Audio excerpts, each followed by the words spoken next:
Muli, isang mapagpalang gabi sa inyo mga kapatid. Miyerkules na naman po ngayon, midweek service po natin. Tunay po na napakabuti ng ating Diyos. Hallelujah. Karapat-dapat lamang po siyang pasalamatan. Karapat-dapat lamang po siyang purihin dahil siya ang Diyos na dakila. Diyos na makapangyarihan sa lahat. Bigay natin sa Diyos ang pinakamataas na papurit pagsamba. Hallelujah. Isang napakalaking pribilehiyo po muli na ako po'y magamit upang maging daluyan ng mensahe ng ating Panginoon.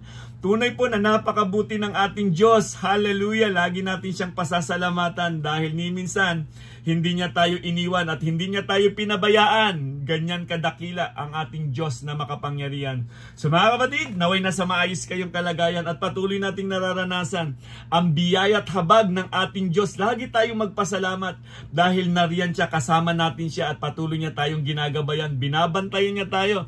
Saan man tayo magtungo, saan man tayo magpunta, naway makita lagi ang liwanag ni Kristo sa buhay natin. So mga kapatid, naway excited na po kayo ngayong makinig ng salita ng Panginoon. At umaasa po tayo na mapapagpala po tayo sa panawagan ng ating Panginoon dahil ang salita ng Diyos, tunay pong napakamakapangyarihan nito upang tayo mapatatag at mapalago tayo sa ating pananampalataya. Yan ang dahilan kung bakit mayroong salitang nahahayag ngayon gabi. So mga kapatid, ang ating pong pag-aaralan ngayon ay tungkol po ito sa paghahanda para sa nalalapit na rapture. Hallelujah. So sa gabing ito, basahin po natin ang salita ng Diyos at ito po'y magbigay sa atin ng katatagan ng ating pananampalataya. Tanggalin ang takot, magtiwala sa ating Diyos na makapangyarihan. Basahin po natin ang salita ng Diyos sa 1 Thessalonians chapter 4 verse 13 to 18. Mga kapatid, nais naming malaman ninyo ang katotohanan tungkol sa mga namatay na upang hindi kayo magdalamhati tulad ng mga taong walang pag-asa. Hallelujah. Dahil naniniwala tayong si Jesus ay namatay at muling nabuhay, naniniwala din tayong bubuhayin ng Diyos ang lahat ng namatay na sumasampalataya kay Jesus upang isama sa Kanya. Hallelujah. Ito ang katuruan ng Panginoon na sinasabi namin sa inyo. Tayong mga nabubuhay pa, tayong mga natitira pa hanggang sa pagparito ng Panginoon ay hindi mauuna sa mga namatay na. Sa araw na iyon, kasabay ng malakas na utos ng tinig ng arkanghel at ng tunog ng trompeta ng Diyos, bababa ang Panginoon mula sa langit. Ang mga namatay na sumasampalataya kay Kristo ay bubuhayin muna. Hallelujah. Pagkatapos tayo namang mga buhay pa at natitira ay titipunin sa alapaap, kasama ng mga binuhay upang salubungin ang Panginoon sa himpapawid. Sa gayon, makakapiling natin siya magpakailanman.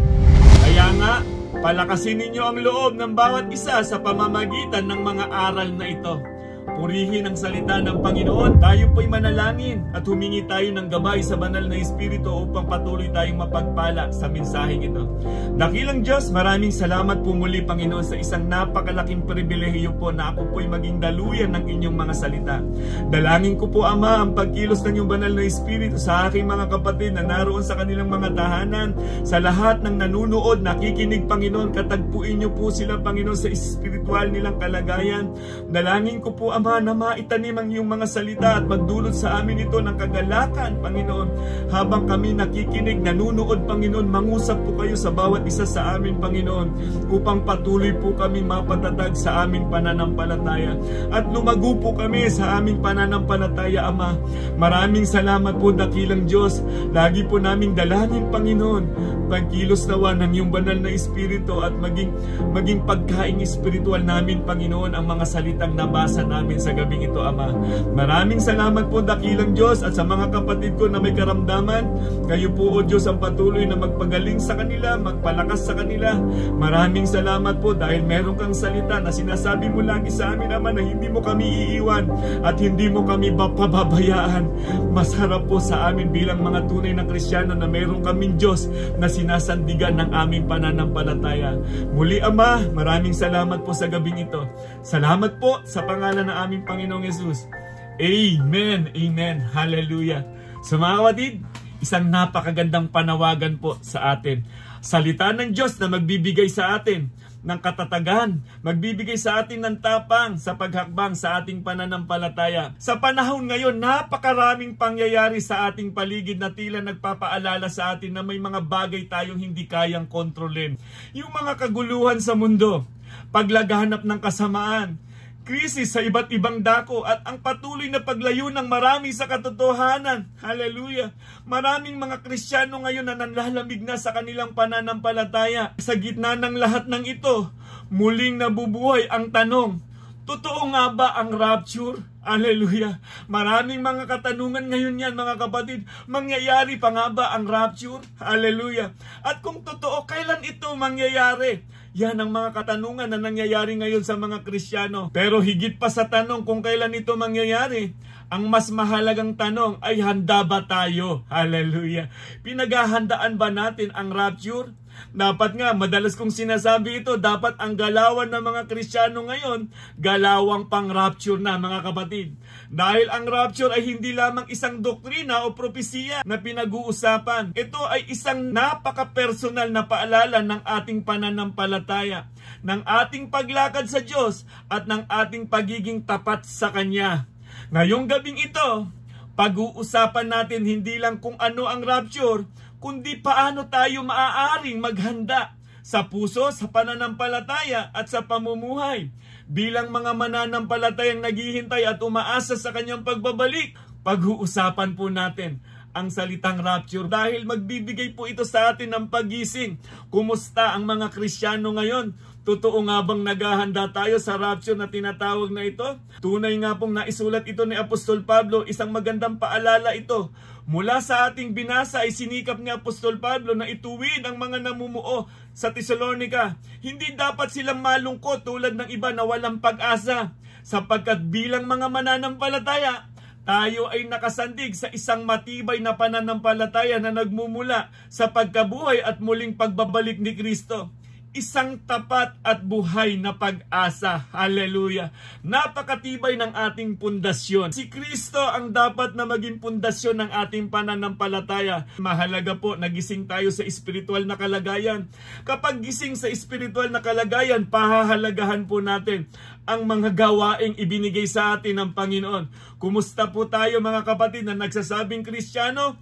Meron ba tayong paghahanda sa espiritual na kalagayan? O madalas naghahanda lang tayo sa pisikal nating kalagayan? Natatakot tayong magutom, natatakot tayong mawalan, samantalang ang pisikal na yan maiiwan, subalit ang kaluluwa natin na nangangailangan ng salita ng Diyos, pinakakain ba natin ito, kapatid? Kumusta ka, kapatid?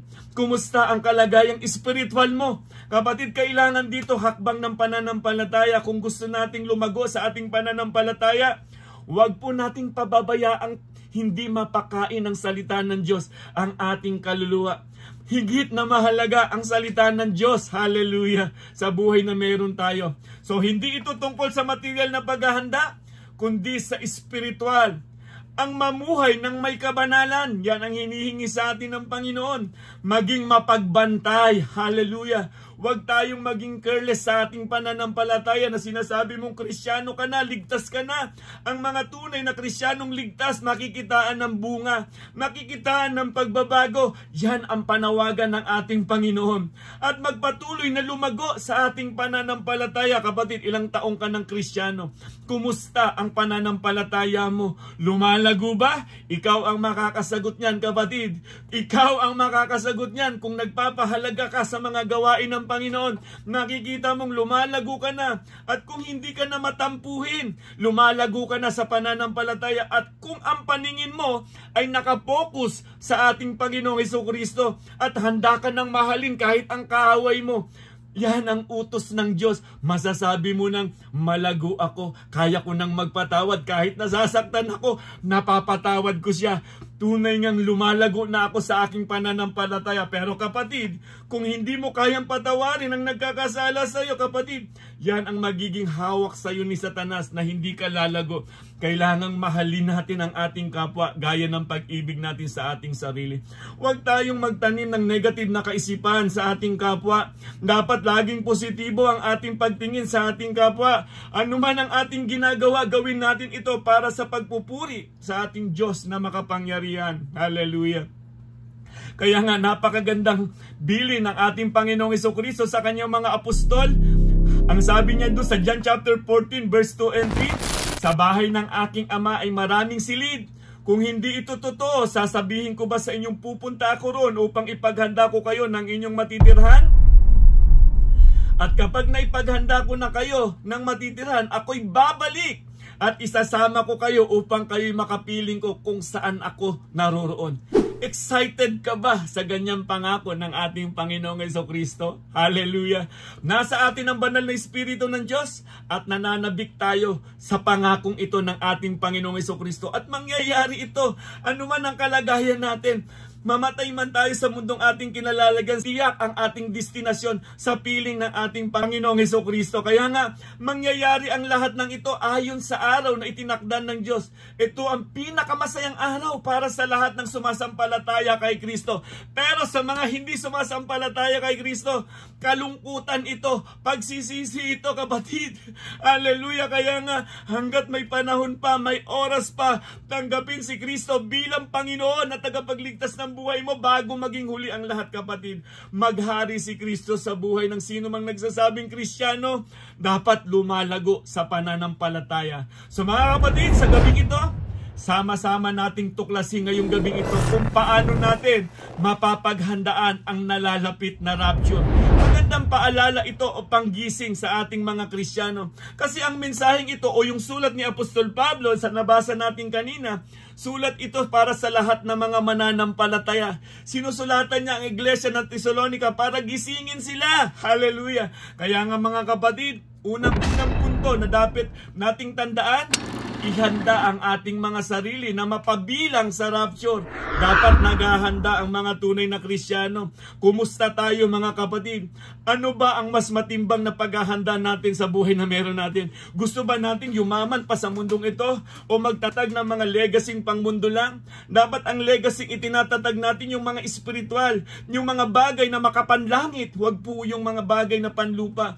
Marami na tayong kwento sa Bible na nabasa. Yung isang mayaman na wala nang ginawa kundi magpakayaman na magpakayaman. Ano sabi ng Panginoon? Hindi mo nalalaman ang mga dapat na pinaghahandaan mo. Dapat yung mga bagay na panglangit, hindi yung mga bagay na iiwan mo lamang. Mga kapatid, sa panahon nating kinalalagyan ngayon, ihanda natin ang ating kaluluwa sa ating Panginoong Diyos. Hallelujah! Ang ating espiritu. Kaya nga, ang sabi ng Panginoon sa Matthew chapter 24 verse 42 to 44, kaya't maging handa kayo, dahil hindi ninyo alam kung kailan darating ang inyong Panginoon. Tandaan ninyo ito. Kung alam ng may-ari ng bahay kung anong oras sa gabi darating ang magnanakaw, siya'y maghahanda at hindi niya pababayaang pasukin ang kanyang bahay. Hallelujah! Ang salita ng Diyos ay hindi nagkulang para paalalahanan tayo. Kaya sabi dito sa verse 44, kaya't lagi kayong maging handa, sapagkat darating ang anak ng tao sa oras na hindi ninyo nalalaman. Hallelujah! Kaya nga sa paghaharap natin sa ating Panginoon, dahil alam naman po natin lahat tayo mamamatay, haharap tayo sa hukuman ng Panginoon, maliwanag na po ang salita ng Panginoong Diyos. Madatnan man tayo sa anumang kalagayan na hindi tayo naging handa, siguradong kalungkutan po yan. Kaya nga mga kapatid, magandang paalala na mayroong salita ng Diyos na laging gumigising sa atin sa spiritual nating kalagayan. So paano ang pinaka-basic na paghahanda sa rapture? Alam na po natin to bilang mga Kristiyano, pero ito ba'y nagre-rema talaga sa buhay natin? Number 1 po, repent and recognize that Jesus alone is our Savior. Believe that His death on the cross is the only way to save us. Receive the free gift of salvation through faith. Hallelujah! Hindi po kami magsasawang uulit-ulitin dahil yan po ang pundasyon ng ating pananampalataya. Hindi magiging matatag ang pananampalataya kung hindi natin nauunawaan ang ginawa ni Kristo doon sa krus ng Kalbaryo. Para sa iyo, para sa aking kapatid. Ang pangunahing paghahanda na dapat natin gawin ay ang pagkakaroon ng personal na relasyon kay Kristo. Tanging ang pananampalataya sa Kanya ang magbubukas ng daan patungo sa kaligtasan at kahandaan sa Kanyang pagbabalik. Tanging kay Kristo lamang po yan mga kapatid. Ang tinutukoy ko ay ang paghahanda sa espiritual na paraan. Number 1 po ay yung paglago sa ating pananampalataya. Pahahalagahan mo kung ano yung inilagay ng Diyos na dapat na gawain na ibinigay niya sa atin. Huwag po tayong matakot. Kung alam mong kasama mo ang Diyos, kung kilala mo ang Diyos na siya noon hanggang ngayon, siya yung Diyos na nagpapagaling, siya yung gumagawa ng himala mula noon hanggang ngayon, anong pangamba mo? Anong takot mo? Marami na tayong napatunayan sa sulat ng salita ng Diyos. Sila Shadrach, Meshach, Abednego, Daniel, David, lahat ng mga yan, pinakita kung gaano kadakila ang Diyos. Kay Moises, ang mga heroes of faith, pinakita kung gaano kadakila ang Diyos. Bakit hindi tayo magtiwala at manampalataya gaya ng ginawa ng mga heroes of faith? Pangalawa po, may kabanalan sa ating pamumuhay. Ikaw ang makakasagot niyan, kapatid. May kabanalan ba sa aking pamumuhay? Kumusta ako na nagsasabing Kristiyano, na umaasa din sa rapture, na naghahanda din sa rapture? Inihahanda ko ba talaga ang aking buhay para sa rapture? Kumusta ang ating buhay? Ang nais ng Panginoon, mamuhay tayo ng may kabanalan. Dahil isinisigaw ng mga anghel yan sa langit, banal, banal ang Diyos na makapangyarihan sa lahat. Siya ang Diyos noon magpakailanman. Yan ang identity ng ating Panginoon. Bilang tayo na nilikha ng Diyos at iniligtas ng ating Panginoong Jesucristo, ang layunin ng ating Panginoon, mamuhay tayo ng may kabanalan. Hindi niya ibibigay sa iyo ang banal na Espiritu para hindi ka lumago sa ating pananampalataya. Hindi nagkakamali ang Diyos. Ang problema lang, mga kapatid, natatakot tayong humakbang. Hakbang sa pananampalataya upang maranasan natin ang biyaya ng ating Panginoon. Hallelujah. Pangatlo po, mapagbantay sa ating patotoo. Asin at ilaw tayo ng sanlibutan. Yan ang sabi ng salita ng Diyos. Dapat alam natin ang liwanag na meron tayo. Dapat bantayan natin yung patotoo kasi aagawin ni Satanas yan, yung patotoo, yung pagiging Kristiyano mo, yung identity ni Kristo sa buhay mo, aagawin ni Satan yan. Ayan ang trabaho ng kaaway. Magnakaw, pumatay at manira. Yan ang layunin ng kaaway. Magtanim sa isipan natin ng mga negative na kaisipan. Hallelujah. Ang gusto ng kaaway yung matampuhin ka. Yung gusto ng kaaway nung may marinig ka lang na negative, nagtatampo ka na. Kapatid, hindi nakasandig sa sino mang tao ang pananampalataya mo. Dapat ang tunay na lumalagong Kristiyano, nakatingin kay Kristo, kung ano ang ginawa ni Kristo doon sa krus ng Kalbaryo, kung bakit ka aatin ng gawain dahil kay Kristo, dahil may salita ng Diyos. Yan din po ang bili ng salita ng Diyos, na huwag ninyong pababayaan o kaliligtaan ang pagdalo sa mga gawain ng ating Panginoon. Inilagay niya ang bawat gawain upang tayo ay mapatatag sa ating pananampalataya. Naglagay siya ng pastor, inanoint ng banal na Espiritu para gabayan ka, para lumago ka sa pananampalataya. Hallelujah. Mga kapatid, ang salita ng Diyos tunay po na personal po yan. Pinipersonal po tayo ng salita ng Diyos. Dapat alam lang natin ito kung paano natin tinatanggap ang salita ng Panginoon sa buhay natin. Hallelujah. Kapag may salita ng Diyos na nangungusap na, kapatid, tanggapin ito ng buong buo sa puso mo. Tanggalin ang anumang pangamba, ang anumang doubt. Yakapin ang salita ng Diyos at manindigan ka. Sasamahan ka ng ating Panginoon. Hallelujah. Sabi dun sa Colossians chapter 2 verse 6 to 7, sapagkat tinanggap na ninyo si Kristo Jesus bilang Panginoon, mamuhay kayo sa paraang karapat-dapat sa Kanya. Hallelujah. Magpakatatag kayo at patuloy na lumago sa pagkakilala sa Kanya. Magpakatibay kayo sa pananampalatayang itinuro sa inyo. At lagi kayong magpasalamat sa Diyos. Kaya pala, sa buhay ng mga tunay na Kristiyano, hininga na po natin ang laging magpasalamat sa Diyos. Kahit may pagsubok tayong pinagdadaanan, salamat Panginoon dahil may hininga pa ako, may lakas pa ako, may buhay pa ako, alam kong tutulungan mo ko. Yan ang mga response ng mga tunay na Kristiyano. Huwag lalayo sa gawain ng Panginoon. Huwag lalayo sa pagsamba sa ating Panginoon. Dapat laging lapit sa Diyos. May mga pagsubok mang dumarating sa buhay natin, tandaan mo mas malaki ang Diyos na kasama natin, kapatid. Yan ang tunay na mga Kristiyano na naghahanda sa rapture na darating. Hindi tayo matitinag sa anumang pagsubok dahil alam natin walang pagsubok na hindi natin makakaya dahil kasama natin ang Diyos na makapangyarihan. So, ang Diyos ay nasisiyahan kapag nakikita niya na tayo ay lumalago sa ating pananampalataya. Parang sa isang magulang yan, kapag nakita mo ang anak mo na nagmamature na, hindi ba kagalakan ng isang magulang yan? Na nakikita niya na kung ano yung mabuti at kung ano yung masama. Kung ano yung nakabubuti sa kanya, ginagawa niya na. Ganun din po sa atin, mga kapatid. Tayong mga Kristiyano, Kapag bumababad tayo sa salita ng Diyos, pinahahalagahan natin ang gawain ng Diyos, makikita mo, nagiging matured ka na pala. Lumalago ka na pala sa pananampalataya at natututunan mo ng magpatawad kahit kaaway mo, kapatid. Hallelujah. At hindi ka na nagtatanim ng sama ng loob. Dahil Kristiyano ka na, bagong identity ka na, gaya ni Kristo, ang anumang pasakit na ginawa sa kanya doon sa krus ng Kalbaryo, kinalimutan niya na nang sinabi niya, Ama, patawarin niyo po sila sapagkat hindi nila nalalaman ang kanilang ginagawa. Ganun din po ang ating magiging respond dahil nasa atin ang banal na Espiritu ng Diyos. Saktan ka man ng tao, kung alam mong kasama mo si Kristo, magagawa mong magpatawad. Hallelujah. Yan ang mensahe na nais ng iparating sa atin ng Panginoon. So mga kapatid, paano natin mapapagandaan ang nalalapit na rapture? Hallelujah. Una, ihanda ang ating mga sarili na mapabilang sa rapture. Hallelujah. Mahalaga dito yung katiyakan ng ating kaligtasan. Pangalawa po, isaayos at ituwid ang ating pananampalataya. Hallelujah. Kung sinasabi natin Kristiyano, kumusta si Kristo sa buhay natin? Kumusta ang Diyos sa buhay natin na nagsasabi tayong Kristiyano? Mga kapatid, isang napakagandang paalala nito. Sikapin nating mamuhay tayo ng banal at mapagbantay sa panahon na ating kinalalagyan. Kailangan malaman natin kung ano yung identity natin. Hallelujah. Mahigpit ang bilin ng salita ng Diyos na huwag nating haluan ang ating pananampalataya sa Diyos ng mga paniniwala ng tao sa mundo. May mga Kristiyano pa rin kasi ngayon sa panahon na ating kinalalagyan. Kapag para bang pakiramdam nila na hindi sila dinidinig ng Diyos at narinig nila, minsan may karamdaman isa sa mga mahal nila sa buhay at para bang nawawala na sila ng pag-asa. Narinig nila ang mga unbeliever na may nagpapagaling dito, na meron ditong gumagawa ng himala.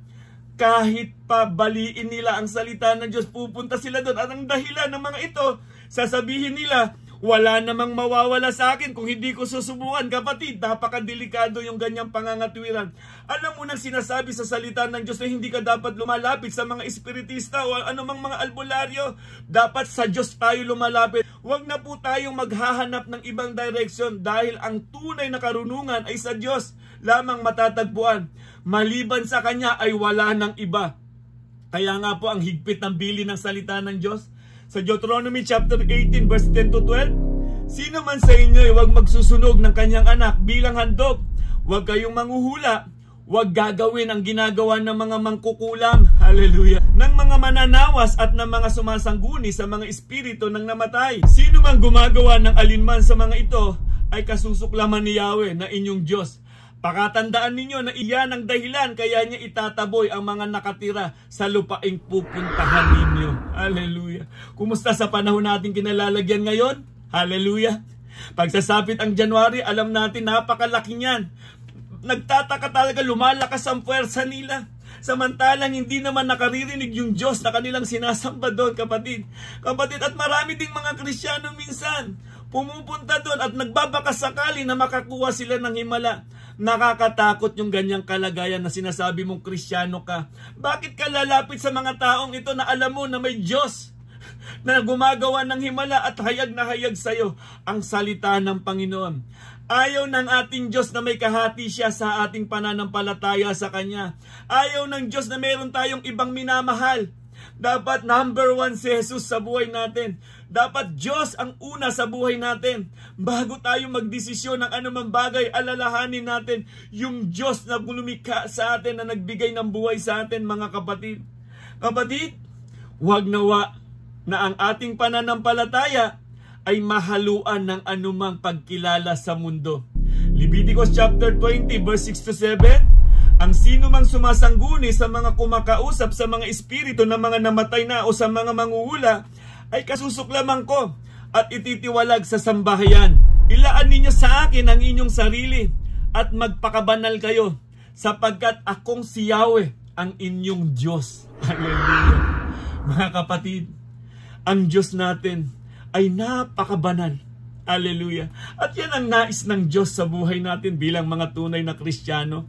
Kaya nga nasa atin ang banal na Espiritu ng Diyos. Inaayos tayo nito, pinoproseso tayo nito from glory to glory. Ang buhay natin ngayon ay magmimistulang liwanag sa mundong ating kinalalagyan. Dahil hindi yan sa galing mo, kapatid. Dahil hindi yan sa sipag mo sa gawain. Dahil yan sa pagkilos ng banal na Espiritu sa buhay natin. Kaya yung identity natin na bago na dahil yan sa Diyos, dahil sa ating Panginoong Jesucristo, kapatid. Kaya walang sino man ang dapat magyabang, kapatid. Hallelujah. Kaya nga pag nasa ministry tayo, hindi yan contest, hindi yan pagalingan.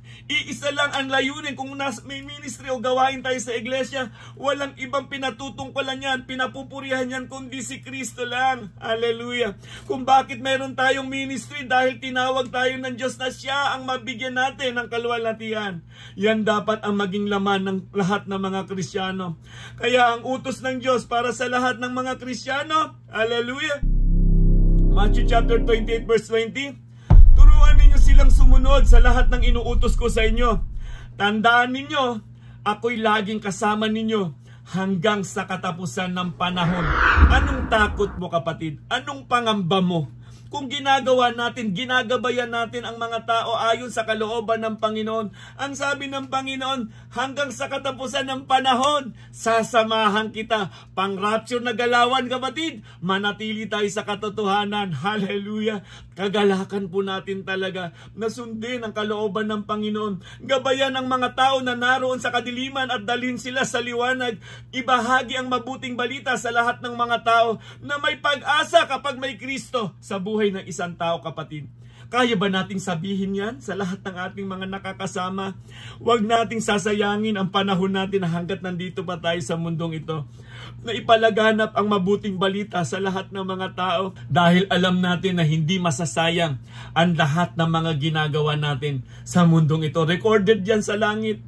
Hindi malilimutan ng Diyos ang lahat ng sakripisyo natin, ang pagpupuyat natin para sa gawain ng Panginoon, ang pagtulong natin sa ating kapwa. Recorded po yan, ang pagmamahal na inilagak natin sa ating kapwa.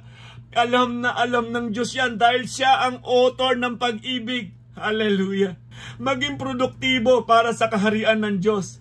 Maaari nating gamitin ang ating talento, pananalapi at pagkakataon upang maglingkod. Maaari rin ito sa pamamagitan ng pagpapahayag ng mabuting balita, pagmamahal sa kapwa o paglilingkod sa iglesia. Hallelujah.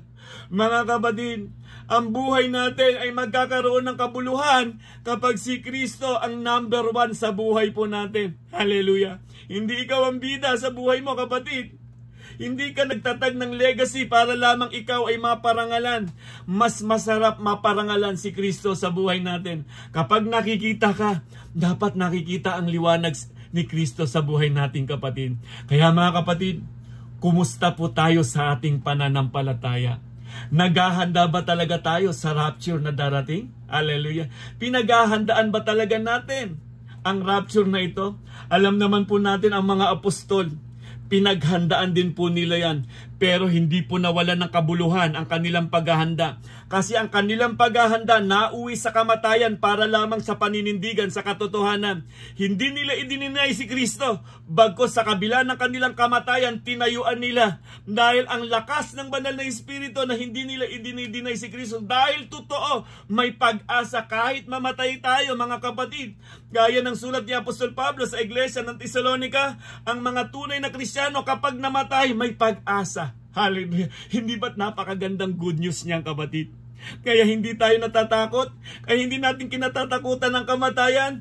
Paghahanda sa rapture na darating, wala tayong katatakutan. Kaya sa pagbabalik ng ating Panginoong Jesucristo, manatili tayo sa kalooban ng Panginoon. Patatagin natin ang ating pananampalataya. Mamuhay tayo ng may kabanalan. Yan ang nais ng Diyos, kapatid. Kung Kristiyano ka at nangungusap na ang salitang ito, pwede mong ayusin May pagkakataon pa, pwede mong ayusin at iangkla mo ang buhay mo sa salita ng Diyos. Yan ang nais ng Panginoon. Huwag nawa tayong madatnan ng ating Panginoon na hindi ayos ang ating buhay. Hallelujah. Hanggat nahahayag ang mabuting balita, hanggat nandyan ang mabuting balita at mayroon siyang tinatawag na naghahayag ng mabuting balita para paalalahanan tayo. Kapatid, aksyon na. Gawin na natin. Hakbang na tayo. Baguhin na kung ano man ang dapat baguhin sa buhay natin. Paghandaan natin ang rapture, kaya mo bang sabihin, handa na ako para sa rapture na darating? So mga kapatid, paano natin mapapaghandaan ang nalalapit na rapture? Hallelujah! Una po, ihanda ang ating mga sarili na mapabilang sa rapture. Hallelujah! Pangalawa, isaayos at ituwid ang ating pananampalataya. Dahil hindi po pwedeng baluktot na pananampalataya pagdating ng ating Panginoon. Dahil dadaan yan sa apoy. Yung pananampalataya na isinisigaw mo, kung hindi yan nanggagaling sa puso, siguradong malulusaw yan. Pangatlo po, isabuhay natin kung ano ang nakalulugod sa harapan ng Diyos. Kapatid, kung babad sa salita ng Diyos ang isang Kristiyano, makikita talaga ang buhay ni Kristo sa buhay niya. Hindi yan maitatago. Tunay po yan mga kapatid. Salita ng Diyos, napakahalaga po niyan para hindi tayo maligaw sa ating lakad. Sa ating nilalakaran sa mundong ito, salita ng Diyos ang siyang tanglaw ng ating lalakaran sa mundong ating kinalalagyan. Huwag po nating baliwalain ang bawat gawain sa ating iglesia, kapatid. Huwag mong babaliwalain, huwag mong ipagpapalit sa anumang kayamanan sa sanlibutan. Higit na mahalaga ang salita ng Diyos. Isang napakagandang paalala at pagising sa atin ito. Kung binabali-baliwala lang natin ang salita o ang mga gawain at kung ano-ano ang mga dahilan natin, hallelujah, hindi yan lulusot sa paningin ng Diyos. Tandaan po natin, ang Diyos ay laging nakatingin at tinitignan niya kung sino ang mga taong sasamba sa Kanya. Hallelujah. Tandaan mo yan, kapatid. Laging nakatingin ng Diyos at nagmamasid siya. Kung sinasabi mong Kristiyano ka, kapatid, wala na nuhang maging dahilan para hindi natin pahalagahan ang bawat gawain na inilagay ng Diyos sa ating iglesia. Kailangan na dito ang aplikasyon ng salita ng Diyos. Sa pang-araw-araw nating buhay, isang buhay na may pananabik at kahandaan sa pagbabalik sa ating Panginoon.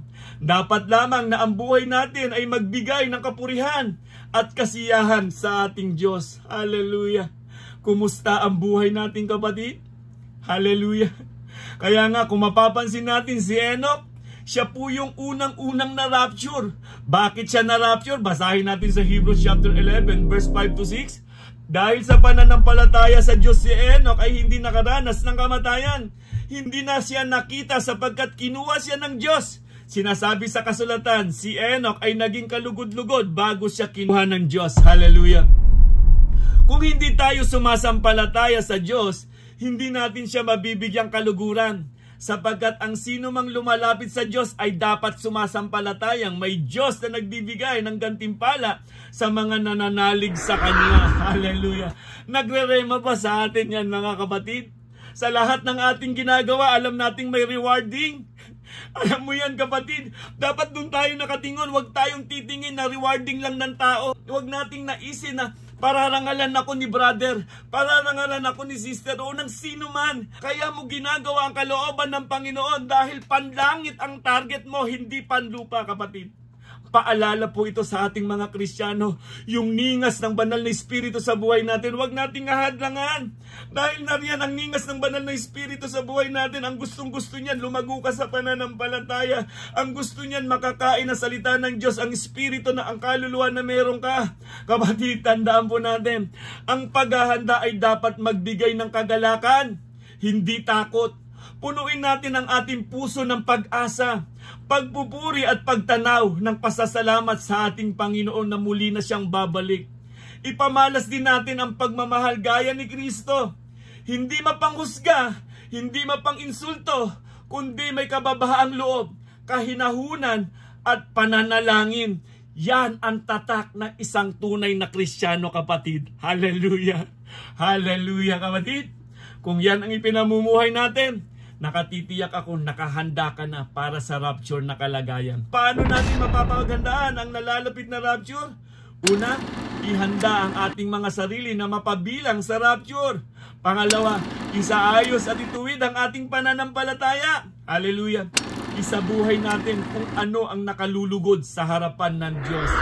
Napakagandang mensahe po na nais iparating sa atin ng Panginoon. So mga kapatid, tayo ba'y mapapabilang sa mga sasalubong sa Kanya sa alapaap? Ikaw ang makakasagot niyan, kapatid. Nawa ngayon pa lamang, alam mo na kung anong klaseng meron tayong kagalakan sa ating Panginoong Jesucristo. Ngayon pa lang, alam mo na kung anong klaseng pamumuhay na meron tayo. Kung paano natin pinararangalan ng Diyos hanggang nandito tayo sa mundong ito.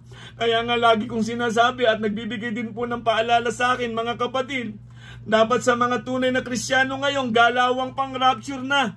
Hindi na galawang para pamanatili dito sa mundo o mag-impact pa ng anumang kayamanan sa mundong ito. Higit na pahalagahan natin ang mga gawaing inilagay sa atin ng Panginoon. Sa akin pong pagtatapos, nais ko pong basahin ito, mga kapatid. Sa Revelation chapter 22 verse 11 to 12, magpatuloy sa pagpapakasama ang masasama. Magpatuloy sa pagpapakarumi ang marurumi. Ngunit ang mabubuti ay magpapatuloy sa pagpapakabuti. At ang banal sa pagpapakabanal. Hallelujah. At sinabi ni Jesus, makinig kayo, darating na ako. Dala ko ang mga gantimpalang ibibigay sa bawat isa ayon sa kanyang ginawa. Hallelujah. Kapatid, nalimot ba ng Diyos ang sakripisyo mo? Maaaring ang tao makalimutan, pero ang Diyos, hindi niya makakalimutan niya, kapatid. Kaya anong alalahanin mo? Anong pangamba mo? Lahat naman tayo mamamatay. Yung galawang pang rapture, bawal ang tamad dito ng mga Kristiyano. Tamad sa gawain. Ang daming dahilan kapag mayroon ng gawain na inilagay ng Panginoon. Tinatawag ka na mag-ministry. Ang dami mong excuse. Kapatid, delikado ang ganyang kalagayan. Hingin natin sa Diyos na lalo pang mahayag siya sa buhay natin. Yung ahlab ng paglingkod, yung ahlab na mabigyan natin ng kaluwalhatian ng Diyos na makapangyarihan sa buhay natin. Kumusta ang ating pagsamba sa ating Diyos na makapangyarihan? Hindi niya tayo iniwanan, hindi niya tayo pinabayaan. Di minsan, mga kapatid, hindi niya hinayaan tayo na mapahamak. Anong sukli ng mga tunay na Kristiyano sa panahon na ating kinalalagyan? Pansin na po natin ito. Ang masasama ay lalong nagpapakasama. Hayag na po ito, mga kapatid. Ang mabubuti ay lalo pang nagpapakabuti. Ang mga banal ay lalo pang magpapakabanal. Hallelujah. Yan yung panahon na ating kinalalagyan. Kapatid, saan ka ba napapabilang sa mga yan? Huwag nawa mapabilang tayo dun sa yung masama ay nagpapakasama pa. Kapatid, hindi na ito yung panahon na para bang iisi-isi ka na lamang at babaliwalain mo. Narinig mo mensahe ngayon at babaliwalain mo, labas lang sa kabilang tenga. Seryoso ang Diyos, kapatid. Nagbibigay siya ng paalala sa lahat ng kanyang mga minamahal. Ngayon, ano ang impact sa'yo ng mensaheng ito, kapatid? Kung may impact sa'yo, ito, simulan mo na ang pagbabago at humingi ng tawad sa Panginoon, dahil alam natin ang Diyos ay napakamahabagin sa sino mang lumalapit sa Kanya at nagpapakumbaba at aaminin ang kanyang pagkakasala. Ang Diyos ay laging magbibigay ng bagong simula. Huwag mong hintayin na bumalik na si Kristo saka ka magsisisi, kapatid. Tapos na. Hallelujah. So kapatid, isang napakagandang paalala nito. Galawang pang rapture, kapatid. Dapat ang ipinamumuhay natin ngayon sa panahon nating kinalalagyan. Kagalakan ko po laging maghayag ng mabuting balita. Yan po yung nilalaman ng puso ko, kapatid. Hindi ako natatakot na sabihin sa lahat ng mga tao na ang daan ng kaligtasan ay nasa ating Panginoong Jesucristo. Siya lamang yung namatay doon sa krus ng Kalbaryo para sa iyo, para sa akin, upang tayo ay magkaroon ng kaligtasan. Yan ang gospel na dapat nating yakapin, kapatid. Hindi dahil sa ating mabubuting gawa kaya tayo naligtas. Dahil sa ginawa ni Kristo doon sa krus ng Kalbaryo. Dahil si Kristo ang umabot sa iyo at binigyan ka na ng pag-asa, binigyan ka niya ng bagong simula. Salamat sa ating Diyos na makapangyarihan. Kaya sa Kanya lang dapat ang lahat ng papuri at pasasalamat. Kaya ang sabi ni Apostol Pablo, ang mabuhay ay para kay Kristo, maging sa kamatayan ay may pakinabang pa. Yan ang mga tunay na Kristiyano, walang masasayang. Kapatid, magpatuloy po tayong maglingkod sa ating Diyos na makapangyarihan. Hindi po masasayang, mas masarap sa ating pag-uwi. May rewarding po. Hallelujah. So kapatid, naway na pagpala po tayo sa isang napakagandang mensahe ng ating Panginoon. Tandaan po natin, mga kapatid, kasama po natin lagi si Kristo sa buhay na meron tayo. Huwag kang matakot, huwag kang mangamba.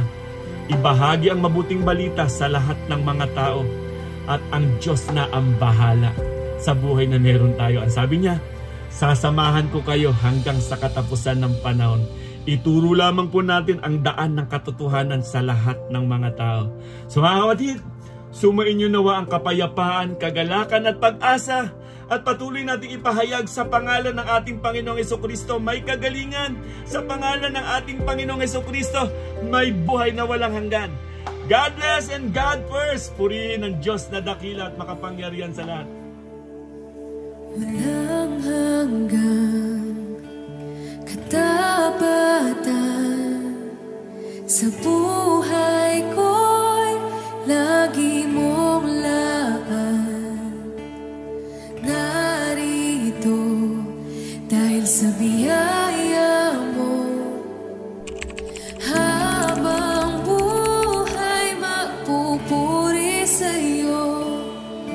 Pupurihin ka sa awit, itataas ang aking tinig, itatanghal sa buhay ko'y tanging ikaw, O Diyos.